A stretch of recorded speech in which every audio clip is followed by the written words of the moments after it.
Class ആരംഭിക്കുകയാണ്.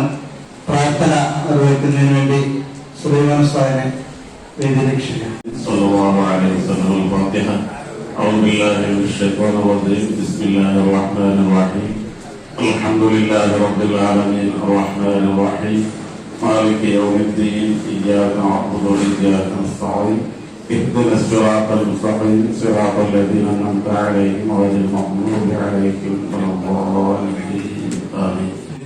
നിയോജകമണ്ഡലത്തിൽ നിന്നും പരിശുദ്ധനാഥന്റെ വിളിക്കുത്തരം നൽകി പരിശുദ്ധനാഥന്റെ അതിഥികളായി പരിശുദ്ധ ഹജ്ജും ഉംറയും സിയാറത്തും നിർവഹിക്കുന്നതിനായി പരിശുദ്ധ ഭൂമിയിലേക്ക് യാത്രക്ക് തയ്യാറെടുത്തുകൊണ്ടിരിക്കുന്ന എന്റെ പ്രിയപ്പെട്ട ഹാജിമാർക്കും ഹജ്ജുമാർക്കും വേണ്ടി കേരള സംസ്ഥാന ഹജ്ജ് കമ്മിറ്റി സംഘടിപ്പിച്ച 1ാം ഘട്ട ഹജ്ജ് സാങ്കേതിക പഠന ക്ലാസ്സിൽ പങ്കെടുക്കുന്നതിന് വേണ്ടി എത്തിച്ചേർന്ന എന്റെ പ്രിയപ്പെട്ട സഹോദരന്മാരെ, എനിക്ക് പറയുവാനുള്ളത്, ഈ ഹജ്ജ് സാങ്കേതിക പഠന ക്ലാസ്സുകൾ കേരള സംസ്ഥാന ഹജ്ജ് കമ്മിറ്റി സംഘടിപ്പിച്ചിരിക്കുന്നത് ഒരു ഹാജി ഓൺലൈൻ വഴി അപേക്ഷ സമർപ്പിക്കുന്നത് മുതൽ, നിങ്ങൾക്കറിയാം, ഓൺലൈൻ വഴി അപേക്ഷ ഏകദേശം ഒരു 300 ഹാജിമാർക്ക് അപേക്ഷകൾ ഞങ്ങൾ വീട്ടിൽ വന്നും അതുപോലെ തന്നെ നേരിട്ട് വന്ന ആളുകൾക്ക് ചെയ്തു കൊടുത്തിട്ടുണ്ട്.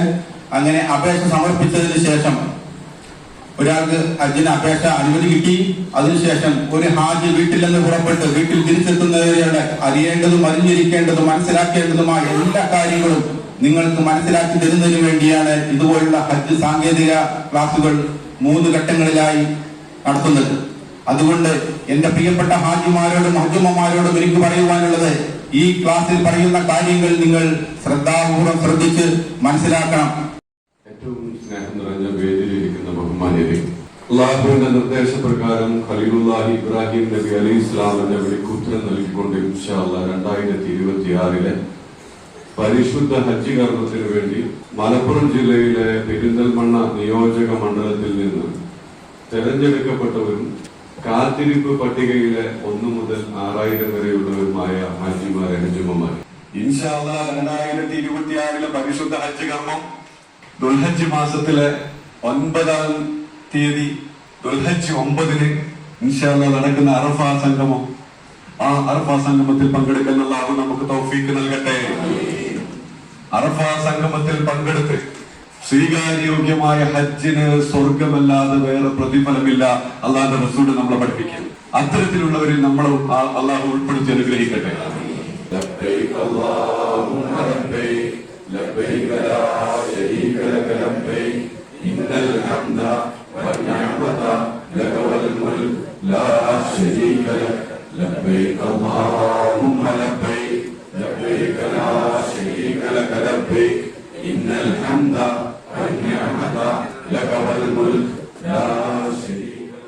കേരള ഹജ്ജ് കമ്മിറ്റിയുടെ ആഭിമുഖ്യത്തില് കേരളത്തിലൊട്ടുക്ക് നടക്കുന്ന നിയോജക മണ്ഡല അടിസ്ഥാനത്തിൽ നടക്കുന്ന ഇത്തരം ക്ലാസുകൾ ഒരു മാസം ഈ 30-ാം തീയതി വരെ 1ാം ഘട്ടം എന്നുള്ള നിലക്ക് നടക്കും. ഇതിലൊറ്റ കാര്യം മാത്രമേ ഞങ്ങൾ പൊതുവെ ഹജ്ജ് കമ്മിറ്റി എന്നുള്ള നിലക്ക് ഇത്തരം കാര്യങ്ങളിൽ ഉദ്ഘാടന സെഷനോ മറ്റു കാര്യങ്ങൾക്കൊന്നും വലിയ പ്രാധാന്യം കൊടുക്കാറില്ല. കാരണം ഹാജിമാരെ സംബന്ധിച്ച് ഏറ്റവും പ്രാധാന്യമുള്ള കാര്യം ഇത്തരം ക്ലാസുകളാണ്. പിന്നെ ആ ക്ലാസ്സിനെ സംബന്ധിച്ച് നിങ്ങൾക്കറിയാം, മറ്റ് ഹജ്ജ് ക്ലാസുകളുടെ പോലെ അല്ല, ഇത് സാങ്കേതിക ക്ലാസ്സാണ്. ഇത് ഒറ്റ കാര്യം മാത്രമേ ഞാൻ ഒരു കാര്യം മാത്രമേ സൂചിപ്പിക്കാനുള്ളൂ. നിങ്ങൾ ഒറ്റക്കല്ല ഹജ്ജിന് പോകുന്നത്, നിങ്ങളെ കവറിലുള്ള ആളുകൾ മാത്രമല്ല പോകുന്നത്, നിങ്ങളെ കുടുംബാംഗങ്ങളെ പോലെ തന്നെ കേരള ഹജ്ജ് കമ്മിറ്റിയും ഇത്തരം കാര്യങ്ങൾക്ക് നിങ്ങളുടെ കൂടെ ഉണ്ട് എന്ന് സൂചിപ്പിക്കാൻ വേണ്ടി മാത്രം. ഈ കോളേജിന്റെ ജനറൽ സെക്രട്ടറി ബഹുമാനപ്പെട്ട എന്റെ പ്രിയപ്പെട്ട സുഹൃത്ത് അഡ്വക്കേറ്റ് ഉമർ സാഹിബിനെ ഞാൻ സാദരം ക്ഷണിക്കുന്നു. പ്രിയപ്പെട്ട ഹാജിമാരെ, സഹോദരി സഹോദരങ്ങളെ, അസ്സലാമു അലൈക്കും വറഹ്മത്തുള്ളാഹി വബറകാതുഹു. കൂടുതലായി ഒന്നും പറയുന്നില്ല. ഞങ്ങളെ സംബന്ധിച്ചോളം ബഹുമാനപ്പെട്ട മാനവജി പറയുന്നത് വളരെ സന്തോഷത്തോടെയും അതിലേറെ അഭിമാനത്തോടെയുമാണ് ഞങ്ങൾ നിങ്ങൾക്ക് ഇവിടെ സൗകര്യങ്ങൾ ചെയ്യാൻ എപ്പോഴും മുൻപന്തിയിൽ ഉണ്ടാകുന്നത്. അതുകൊണ്ട് ഞങ്ങൾക്ക് വളരെ വിനയത്തിന്റെ ഭാഷയിൽ അഭ്യർത്ഥിക്കാനുള്ളത്, ഏത് സമയത്തും എത്ര കാലവും ഈ സ്ഥാപനം ഉണ്ടാവുന്നു അത്രയും കാലം ഇതിന് സൗകര്യങ്ങൾ ഒരുക്കാൻ ഞങ്ങൾ വളരെ വിനയത്തോടുകൂടി ബഹുമാനപ്പെട്ട ഹജ്ജ് കമ്മിറ്റി നേതൃത്വത്തെ അറിയിക്കുന്നു.